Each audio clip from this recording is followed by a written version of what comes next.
Pansamantala ng pinasarang resort kung saan namatay ang dalawang atleta ng Ateneo de Manila.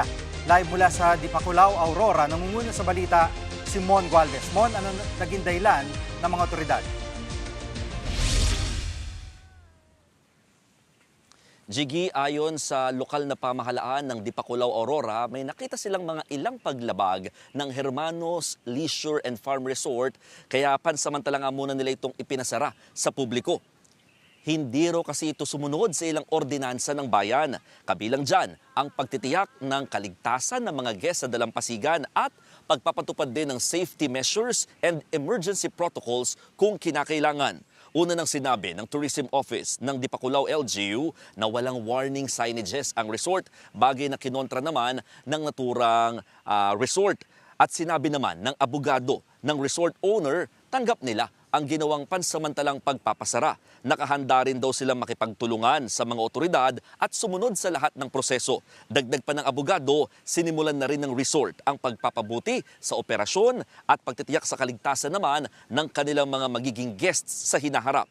Sa panayam naman sa resort owner na si Francisco Zubia, sinabi niyang agad nilang itinigil ang pagtanggap ng guests matapos ang trahedya. Narito ang kanyang pahayag.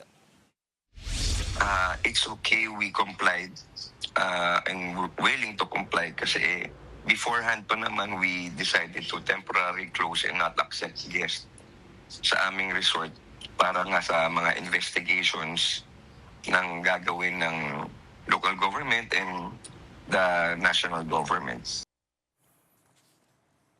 At Mon, pinagbawal na rin ba ang pagsiswimming dyan sa lugar?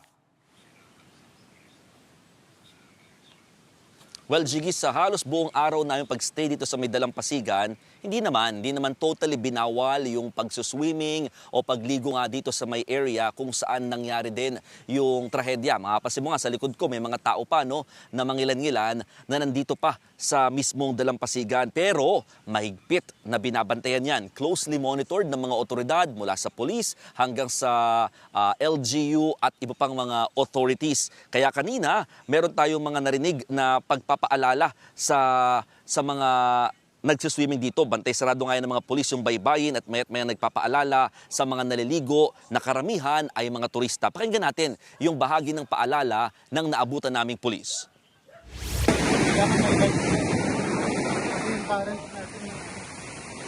Malakas yan. Dito lang naman yata kayo sa Jiggy, mismong mga residente naman dito sa area, hindi raw basta-basta namang naliligo sa naturang dagat. Alam daw kasi nila na mayroong nagaganap na rip current dito sa lugar o yung malakas, makitid at mabilis na agos ng tubig mula sa dalampasigan pabalik sa malalim na bahagi naman ng dagat. Kaya sa kalsada pa lang, talagang nagkalat na yung mga karatula na nagpapaalala patungkol nga sa pagkakaroon ng rip current sa area at iba pang mga safety precautions na dapat gawin ng mga pupunta dito sa may dagat. Narito ang pahayag ng nakausap nating residente. Natatakot kami dito kasi pang-surfer itong lugar nito. Ibig sabihin, delikado para sa ordinaryong swimmer, turista. Sarap agad yan eh. Tingnan mo, kulay blue and green agad ang malalim agad. Saka mas malakas ang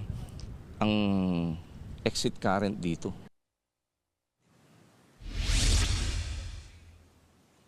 Jiggy, sa mga oras na ito, or actually ngayong araw, kumpara, in the past days talaga naging mailap na muna sa media ang lokal na pamahalaan at kapulisan patungkol sa nangyaring trahedya. Ang hiling kasi nila, wag naman daw sanang maapektuhan ang turismo ng naturang bayan na kilala nga sa magandang beaches at talagang masarap pagswimingan na lugar. Jiggy.